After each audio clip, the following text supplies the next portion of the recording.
အားလုံးပဲမင်္ဂလာပါခင်ဗျာကျွန်တော်တို့ရဲ့နောင်ရုံ official horror channel လေးကနေပရိသတ်များအားလုံးကိုနှွေးထွေးစွာနဲ့ကြိုဆိုလိုက်ပါရခင်ဗျာ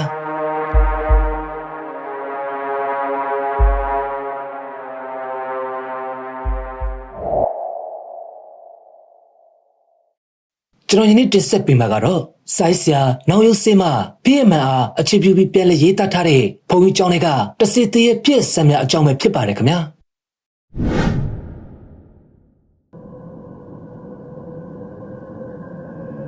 ဘုံကြီးကျောင်းတွေကတစေတည်းရဲ့ပြည့်စံများအပိုင်းနဲ့ဘော်ရီညောင်မင်းကဖိုးသူတော်တင်းကျုပ်ဝါတွက်ချင်ရောက်ရင်ရှမ်းစုနဲ့တကြောလုံးမှာရှိတဲ့တန်ဃာတော်တို့ဟာအလဲကျဂျားကြောင့်တစ်ခုစီမှာစုပေါင်းကဝါထွက်ကြရတော့ဒီလိုရှိပါတယ်ထို့သောဝါထွက်ပွဲကျင်းပရာကိုဝတ်ထွက်သည်ဟုလည်းခေါ်တွင်ပြန်ပါသေးတယ်ယခုနှစ်ဝတ်ထွက်ပွဲသည်ရှမ်းစုရွာနဲ့စေမကန်ဝတ်သောအောင်တော်မူရွာမှာကျင်းပရန်အလဲကျပါတယ်ဘုန်းကြီးကနနဗန်အောင်တော်မူကိုဝတ်ထွက်ပွဲကြွားမှာတဲ့ထိုသတင်းစကားကြောင့်ရွှေမင်းကျောင်းမှာရှိတဲ့ကိုရင်ကျောင်းသားများအားလုံးအလွန်ပျော်နေကြပါတယ်ဝတ်ထွက်ပွဲကိုကျောင်းမှာရှိတဲ့တန်ခါအားလုံးအကုန်ကြွကြမှာပါကျောင်းဆောင်အဖြစ်သူတို့နဲ့အတူဦးစင်းတစ်ပတ်သာကြံခဲ့ပါမယ်ဝတ်ထွက်ပွဲအတွက်တန်ခါတော်များကိုတပတ်ခန့်ကြိုတင်စူးစီးတတ်ကြတယ်ကျောင်းနိုင်ဘုန်းကြီးတို့ဟာလည်းတပတ်ခန့်ကြိုသွားကြရမှာပါဒါကြောင့်ထိုအချိန်အခါကသူတို့အတွက်တကယ့်ကိုမဟာလွတ်လပ်ရေးအခါသမယပဲဖြစ်ပါတော့တယ်ရွှေမင်းကျောင်းတိုက်ကတန်ခါတော်များဝတ်ထွက်ပွဲအတွက်အောင်တော်မူရွာစီကိုကြော်သွားကြကုန်ဒီမှာတရက်တာမှရှိခဲ့ပါပြီထိုတရက်တာများအတွင်းမှာပဲအောင်မက်တို့ကျောင်းသားများမှာတနေကုန်တနေကန်စော့လို့မဝနိုင်အောင်ဖြစ်နေကြတယ်သူတို့အားလုံးညဘက်မှာလေရွာထဲမှာ TV တွက်ကြည့်ကြအောင်မယ်ဘုံကြီးရှိနေစဉ်စူကအခုလိုတနေကုန်စော့ကစားဖို့မပြောနဲ့စာအန်ချင်းကျောင်းတက်ရှင်အချင်းကြောင့်ဝါလင်အောင်မစော့ကြရဘူးညဘက်ဆို TV လည်းထွက်ကြည့်ဖို့ကမလွယ်ဘူးဟဲ့ကောင်လေးနင်တို့စော့တာတော့စော့ကြဒါပေမဲ့ထိမိခိုင်မိမဖြစ်စေနဲ့ပစ္စည်းတွေမပျက်စီးစေနဲ့အေးလောက်ရှာရှိတဲ့အလုပ်တွေလည်းမလင်းစင်နဲ့ကြားကြလားကိုရင်တွေကတော့ကျောင်းသားတွေနဲ့အပြိုင်စောဖို့မစင်စားနဲ့စာရချင်းစာရရမယ်ကြားတယ်နော်ဦးစင်းလေးကအသက်ငယ်ရွယ်သူမို့သူတို့ကိုနားလည်မှုပေးထားပါတယ်ကိုရင်တွေကိုတော့တန်ခါစီမပြတ်စင်ထိန်းရတယ်အောင်မတ်တို့ကတော့ဦးစင်းလေးကလွတ်လပ်ခွင့်ပေးထားတာမို့ပျော်ပြီးပျော်နေရပါတယ်တနေ့မှာတော့နေ့လယ်ပိုင်းအချိန်ကိုရင်များစာအန်နေကြပါတယ်ကျောင်းသားတို့ကတော့ကျောင်းရဲ့နဘေးဘက်စီမှာဂျင်ပေါက်တန်းစော်ကစားနေကြတယ်။အောင်မတ်တယောက်ကသူ့ရဲ့ဂျင်ပျက်စီးသွားတဲ့အတွက်ဝိမှုဆောင်စီမှာမကြီးသားအနစ်ကိုဂျင်အသစ်ဖြစ်ရန်အတွက်ပြန်လည်ခုတ်ထွင်နေရတယ်။ဟေးအောင်မတ်ခေါ်တဲ့ကြောင့်အောင်မတ်လက်ကြည့်မိတယ်။အော်ချင်းမင်းလာလေချင်းမင်းကအောင်မတ်နဲ့ရွယ်သူကျောင်းသားကြီးတဲ့တွင်ပါဝင်သူဖြစ်ပါတယ်။ငါမင်းကိုပြောကြရှိလို့ကွာ။အေးပြောလေကွာအောင်မကလှဲမချီပဲနဲ့ခုတ်လက်ဆက်ချင်းကိုဆက်လက်ခုံရင်ပြောလိုက်တယ်ဟိုလေငါကမင်းတို့မနဲ့ကိုစောနေတန်းလန်းနဲ့စွန့်တော့တက်စွန့်ရတာအဲ့ဒါငါကမင်းတို့အဆောင်ပြည့်ရအောင်လို့ငါပဲနေတိုင်းစုပ်ပြရမလားလို့ချင်းမရဲ့စကားကြောင့်အောင်မအံ့ဩသွားတယ်ဟေးမင်းတကယ်ပြောနေလားသူတို့ရွှေမင်းကျောင်းတိုင်းမှာအစင်လာတစ်ခုရှိပါတယ်အဲ့ဒါကတော့နေ့စဉ်နေ့တိုင်းဖះစွန်းတော်တင်ကိုကျောင်းသားတို့ကအလက်ကျစွန့်ကရွှေမင်းကျစေတီနဘေးစီကစင်ကလေးမှာတွားရောက်စွန့်ပေးကြရတယ်။ဒါကိုဘုဒ္ဓတော်စာစွန့်တယ်ဟုခေါ်ကြတယ်။သူတို့ရည်ရွယ်သောဘုဒ္ဓတော်ဆိုဒီမှာလူသားတော်မဟုတ်ပါဘူး။ပရလောကသားပါ။ကြာဘူးနာဝအရာတော့ကျောက်တက်ရဲ့အရှိတောင်ဘက်မှာရှိတဲ့ဘောရီညောင်မင်းမှာနေသည်ဟုသိကြရတယ်။တခါတည်းဘောရီပင်နဲ့ရွှေမင်းကျစေတီကိုကိုကြီးတန်းချီတွာလာနေတတ်သည်ဟုလည်းကြားဘူးကြပြန်နေ။ရခင်ကကျောင်းနဲ့နေခဲ့ဘူးကြတော့အောင်မတ်တို့လိုကျောင်းသားများရဲ့ပြောပြချက်အရာတခါတည်းမနေ့စောစောအချိန်မှာကျောင်းရဲ့အရှိတောင်ဘက်စီကိုထိကျောက်သွားကောက်ပါကဘော်ရီပင်အောက်မှာရက်နေတော့အရက်စေပေကမြင့်နေဖြူဖြူအရေးကြီးသို့မဟုတ်ဖို့သူတော်ကိုမြင်ကြရသည်ဟုဆိုကြပါတယ်အောင်မတ်တို့လက်ထက်မှာတော့ထို့သို့မြင်ဘူးတဲ့ကျောင်းသားရဲ့လို့မရှိခဲ့တယ်လို့ကြားလည်းမကြားဘူးသေးပါဘူးမိတကယ်ပြောနာလားအောင်မကချမင်းရဲ့မျက်နှာကိုစစ်စစ်ကြည့်ပြီးမေးလိုက်တယ်ထိုဖိုးသူတော်စာစွန့်သည့်ကိစ္စမှာကျောင်းနိုင်ဘုံကြီးရှိနေစဉ်ကအရေးမရှိပေမဲ့အခုလိုဘုံကြီးဝတ်ထွက်သွားချိန်လွတ်လွတ်လပ်လပ်စော်ကစားရတဲ့အခါမှာတော့ထိုအလုပ်ကကျောင်းသားများအဖို့တကယ်ကိုဝင်လေးစရာပါအေးအောင်မရဲ့အမေကိုချင်းမင်းကခတ်တုတ်ဖြစ်တယ်သိကြတယ်နော်အေးပါဆိုကွာဒါဆိုရင်ငါကျန်တဲ့သူတွေကိုလိုက်ပြောလိုက်မယ်မနေ့ကစပြီးစွန့်တော်တင်ကိုမင်းမဲ့စွန့်လိုက်တော့ အောင်မကကျောင်းသားများအခြားတွင်ကျောင်းနေအကြဆုံးမှုဩဇာအနေငယ်ရှိပါတယ်ဒါကြောင့်ချင်းမင်းကိုအားလုံးကိုစားပြက်ပြက်တတပဲပြောလိုက်တယ်အောင်မတို့စွန့်တင်မစွန့်ရသည်မှာငါရက်ခန့်ကြာပြီးတဲ့တညမနေ့ကဆိုရင်ဝတ်ထွက်ကြွကြတော့ကျောင်းနိုင်ဖုန်ကြီးဥဒတနာဥဆောင်သည့်တန်ခါများတဲရောက်လာကြတော့မယ်ဒါကြောင့်ကျောင်းဆောင်ဦးစင်းလေးကမနေ့အစောတွင်ကျောင်းသက်ရှင်လှုပ်ဆောင်ကြရမှာမို့အောင်မတို့အားညဘက်တီဗီကြည့်မလွတ်တော့ပဲအစောကြီးအိပ်ရဝင်စီခဲ့ပါတယ်ဒါကြောင့်ကျောင်းနယ်ကြီးတစ်ခုလုံးစောစောစီစီပဲအိတ်ဆက်ကုန်ကြကအရာအလုံးမောင်မဲ့တိတ်ဆိတ်နေခဲ့တယ်အာကဲကြပါအောင်ဗျတကောက်ရဲ့အချိန်ကမှာရုတ်တရက်ထွက်ပေါ်လာတဲ့အော်တန်နဲ့ကြီးထိုအော်တန်ကြောင့်အားလုံးအိပ်ပျော်နေကြရကလန်တို့လာကြတယ်ကဲကြပါဦးဗျတပည့်တော်ဘိုးသူတော်ကြီးလာဆွဲချနေတယ်ဘာသူဘာဖြစ်တာလဲအောင်မတို့အားလုံးအမောင်ထဲမှာအထစ်တက်လက်ရေချိုရင်ဘာလို့လဲမသိဖြစ်ကုန်ကြတယ်ကဲကြပါဦးဗျဘိုးသူတော်ကြီးဆွဲဟာဒါချင်းမင်းအတမဲအောင်မပါစကရေချိုမိလိုက်တယ်ချင်းမင်းရဲ့နောက်ဆက်တွဲအော်တန်တို့ကအထစ်ထိတ်ငုံငုံဖြစ်နေတယ်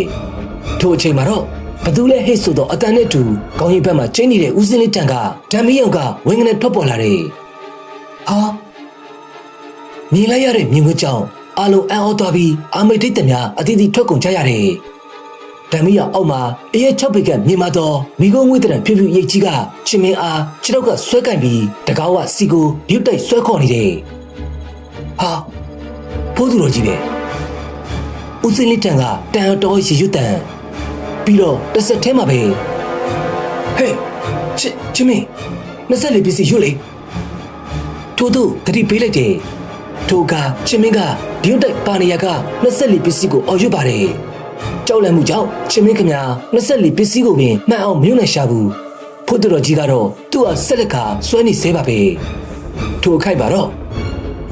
ငါလာပြီမကြောက်နဲ့ရုတ်တရက်အော်ဒန်နဲ့အတူအားလုံးရဲ့အလက်စီကပြည့်ထွက်သွားတာကကိုရင်ရေဝတ္တကပြင်းနေရင်ကသူ့ရဲ့ကပန်းကျိုးကိုဆွတ်ပြုတ်သွားကအနားကိုရောက်သွားတာနဲ့ဖြူဖြူရိတ်ကြီးတန်ကိုကပန်းကျိုးနဲ့တပြက်ပြက်ပစ်ပါတော့တယ်ကိုရင်ရေဝတ္တကကျောင်းမှာရှိတဲ့ကိုရင်များအကြားမှာကပန်းကျိုးပြည့်အတော်ဆုံးဖြစ်ပါတယ်ကပန်းကျိုးပြည့်တဲ့ကိုဆိုရတွင်လည်းပြစ်ဖို့ပြင်းနေရှိပါတယ်ပြင်းမိသူကကပန်းကျိုးတစ်ဖက်ထိပ်အားလက်မှာအနှဲငယ်ရှစ်ဘက်ကကြက်တစ်ဖက်ထိပ်ကိုလောက်လက်ပြစ်တယ်လို့မျိုးဆွဲကပြည့်ရခြင်းဖြစ်ပါတယ်ကျောင်းတွင်ကပန်းကျိုးပြစ်ကစမ်းတော့စော့ကစားကြတော့အလေးထထူရှိတယ်ကပန်းကျိုးဖြင့်သူ့ပြကိုပြတစ်ခက်ကစော့ကစားကြခြင်းမှာအမှန်တကယ်ကပန်းကျိုးပြစ်တဲ့သူနဲ့ဆုံမှာကအပြစ်ခံရသူမှာဒုံးနဲ့ရက်ခံရတယ်လို့မျိုးခံစားရတတ်ပါတယ်ကိုရင်ရေဝတ္တရဲ့ကပန်းကျိုးကြောင့်ဖြူဖြူရိတ်ကြီးမှာချင်းမင်းကိုလွတ်လိုက်ရင်လူးလွန်ကနဲ့နောက်ဆုတ်ပြေးပါတော့တယ်ချင်းမင်းကလွတ်ချင်းပဲဦးစင်းလေးစီကိုကြောင်းအလံအဖြစ်ပြေးလာခဲ့တယ်ထိုအချိန်မှာတော့ကိုရင်ရေဝတ္တတပည့်တော်တို့လာပြီကျန်ကိုရင်များကလည်းသူတို့ရဲ့ကပန်းကျိုးများကိုချွတ်ကြကပြေးဝင်လာကြတယ်ပြီးတဲ့အခါမှာအားလုံးကပန်းကျိုးများဖြင့်ဖြူဖြူရိတ်ကြီးကိုဝိုင်းပစ်ကြတယ်စူစာကျောင်းပေါ်မှာတော့ရုံးသုံးကားဖြင့်အတန်ပလန်တို့ကစူညံနေတော့တယ်တိတ်မကြခင်မှာပဲအဖြူရိတ်ကြီးကလည်းကိုရင်တို့ရဲ့ကပန်းကျိုးတန်ကိုမကန်နိုင်တော့ပဲကျောင်းအောက်စီကိုဆင်းပြေးပါတော့တယ်ထိုအခါကိုရင်ရေဝတ္တဥဆောင်သောကိုရင်များကအနောက်ကနေအတင်းလိုက်ကြတယ်လိုက်ပြီးကြဒါတို့ကျောင်းသားကိုတက်တက်စော်ကားတာပြစ်ကျောင်းဝင်နေကိုရင်တို့ရဲ့အော်ဒန်ဟစ်တန်တွေကစီညမ်းနေတယ်ဖြူဖြူရိတ်ကြီးကတော့ကျောင်းရဲ့အရှိတောင်ဘက်မှာရှိတဲ့ဘော်ဒီပင်ကြီးရှိရစီတို့အတင်းပြေးပါတော့တယ်ကိုရင်တွေကလည်းအနောက်ကအတင်းလိုက်ကြတယ်ဘော်ဒီပင်ရဲ့လောင်းရဲ့အောက်ကိုအရောက်မှာတော့ဖြူဖြူရိတ်ကြီးမှာပြက်ခနဲ့ပျောက်သွားပါတော့တယ်ကိုရင်တွေလည်းဘော်ဒီပင်အထိကိုဆက်မလိုက်ကြတော့ပဲရက်လိုက်ကြတယ်ငါ့ကိုတာမျိုးလာဆန်းလို့တော့ဘဲရမလဲသူရဲ့ကောင်ဖြစ်သွားတော့ကိုရင်ရေဝတ္တကတောက်ကက်ကရေချိုလိုက်တယ်ပြီးတော့အားလုံးပဲကျောင်းစီကိုပြန်လာခဲ့ကြတော့တယ်တပည့်တော်မားပါတယ်ဗျာချင်းမင်းကဦးစင်းလေးကိုဦးအကြိတ်ကြိတ်ကုန်းချရင်ငုံနေခဲ့ပါတယ်ထိုအခါမှာတော့ဦးစင်းလေးကဘလို့ဖြစ်တာလဲရှောက်ဆမ်းမအောင်ကိုရင်ရေဝတ္တတို့နဲ့အောင်မတ်တို့ကျောင်းသားတစ်တိုက်ကချင်းမင်းပြောလာမယ့်စကားကိုငန်းလိနေကြတယ်ဒီလိုပါဗျာတပည့်တော်ကအောင်မတ်တို့ကိုပြောပြီးစွန်းတော်စွန်းတဲ့တောင်းဝင်ကိုတယောက်တည်းယူလိုက်ပါတယ်ဗျာပြီးတော့စွန်းတော်တွေကိုစွန့်ပြီးတပည့်တော်ကဖိုးသူတော်စားအတွက်စစ်မစွန့်ပဲတယောက်တည်းစားဖြစ်ပါတယ်ဗျာဒါကြောင့်မို့လို့ဖိုးသူတော်ကလာဆွဲတာဗျာအစတော့ တပည့်တော်ကိုအိမ်မက်ထဲမှာဖိုးသူတော်ကသူ့ကိုဘာမှမကြွေးလို့ဆိုပြီးဒေါသတကြီးနဲ့ပြောဆိုနေတာဖေ။တပည့်တော်ကလည်းသူ့ကိုမကြွေးနိုင်ဘူးလို့မချင်မငယ်ပြန်ပြောတော့သူကဒေါသထွက်ပြီးတပည့်တော်ခြေထောက်ကိုလှမ်းဆွဲတော့တာပဲဖေ။ဒီမှာတင်တပည့်တော်လည်းလက်နိုးလာရတော့အပြင်မှာလည်းရွေ့နေတယ်လို့ဖြစ်နေတာနဲ့တပည့်တော်ကြည့်လိုက်တော့အပြင်မှာတကယ်လားဆွဲနေတာဖေ။ဒါနဲ့တပည့်တော်အတန်ကိုအော်မိတော့တာပါဖေ။ဟေးဖြစ်မှာဖေရလေချစ်မင်းဟဲ့နင်းတော်တော်မိုက်တော်တော်ငကြည့်ကြတာပဲဦးစင်းလေးထံကရေရွတ်တန်ထွက်ပေါ်လာတယ်ဒီလိုမှန်းသိရင်ငါမကဲပါဘူးကွာကိုရင်ရေဝတ္တကလည်းမချင်မချမ်းဖြစ်ရေရွတ်လိုက်တယ်သူကချင်းမင်းကိုအတိကကဲတင်ပေးသူမို့လေတံကအထက်စီးစမ်းနေတယ်ကိုရင်များနဲ့ចောင်းသားတို့စီကလည်းတီတိုးတန်တို့ထွက်ပေါ်နေတယ်ချင်းမင်းကတော့တရှုပ်ရှုပ်ငိုနေသေးပါပဲတော်သေးတာပေါ့ဟိုကနင့်ကိုအားစိတ်ထည့်ပြီးမခေါ်တော့တာတကယ်လို့သာနင်းသာမအောင်နိုင်လို့ငါတို့သာမသိဘူးဆိုရင်သူနင့်ကိုဘာလုပ်မလဲမသိဘူးဦးစင်းလေးကချင်းမင်းကိုဂိမ်းလာဒေါသဖြင့်ပြောလိုက်တယ်ချင်းမင်းကကြောက်လက်စိတ်မပြတ်သေးတာမို့တရှုံရှုံငိုကြွေးနေစေပါဘာပဲဖြစ်ဖြစ်ဒီအကြောင်းကိုတော့မနေ့ကဘုန်းကြီးပြန်ဝင်ရှောက်ရမှာပဲကဲအားလုံးပြန်ကြတော့ချင်းမင်းနေရတော့ကြောက်လို့မအေးရဲဘူးဆိုရင်ငါတပည့်မှလာချေကြလားဦးစင်းလေးရဲ့မိန်ချတဲ့အစုံအားလုံး ASC ပြန်ဝင်ကြတယ်ချင်းမင်းကတော့ဦးစင်းလေးရဲ့ဂရင်အနားစီမှာသွားအိပ်ပါတယ်တကယ်တော့ထူညာကဘုဒ္ဓတော်ကြီးပြန်လာမှဆိုးတဲ့အတွက်အားလုံးကောင်းစွာအိပ်မိတော့ခဲ့ကြပါဘူးနောက်တစ်နေ့မနေ့မိုးလင်းချိန်ဘာမှမဖြစ်တော့မှအကုန်လုံးတပင်းချနိုင်ကြတော့တယ်ဘုန်းကြီးပြန်ရောက်ချိန်မှာတော့အเจ้าစုံကိုရှုပ်တင်ရာဘုန်းကြီးကခေါင်းသာညှိပြီးဘာမှမမိန်ကြပါဘူးသို့တော်လည်းညပိုင်းဘုန်းကြီးဝတ်တက်ချိန်မှာတော့အားလုံးမေတ္တာတုတ်တော်ကိုရုပ်ဘက်တရစေကြပြီးဘုဒ္ဓတော်ကြီးကိုမေတ္တာပို့ကြရတယ်။ထိုညကစတင်ပြီးနောက်ညများအထိဘုဒ္ဓတော်ကြီးနဲ့ပတ်သက်သောထူးခြားမှုများမကြုံကြရတော့ပါဘူး။ချင်းမင်းကတော့ဘုဒ္ဓတော်ကိုကြောက်လန့်ပြီးကျောင်းမှာမနေရတော့တာမို့သူ့ရဲ့အိမ်စီကိုပြန်ကနေထိုင်มาတော့တယ်။သို့တော်လည်းချင်းမင်းကြောင့်တကြောင်လုံးကြုံခဲ့ရတဲ့ထို့အဖြစ်ပြက်ကတော့ယခုတိုင်ပြောစမှတ်တွင်နေသေးပါပဲ။ချင်းမင်းရဲ့အပြုမှုကနန်းနေနဂါမလဲစားနေဟူသောစကားကိုလွန်ဆန်ခဲ့တာလားဒါမှမဟုတ်စောကားခြင်းပဲဖြစ်သွားခဲ့တာလားသို့တော်လည်းရှင်မင်းကြောက်တိုက်မှာတော့ဘုဒ္ဓတော်စာစွန့်သောအစင်လာကိုချင်းမင်းရဲ့ဖြစ်စဉ်ကြောင့်နောက်ထပ်ချိုးဖောက်မဲ့သူမရှိနိုင်တော့ပါဘူးခင်ဗျာဟုတ်ကဲ့အားလုံးကိုအတူပဲကျေးဇူးတင်ရှိပါတယ်ခင်ဗျာ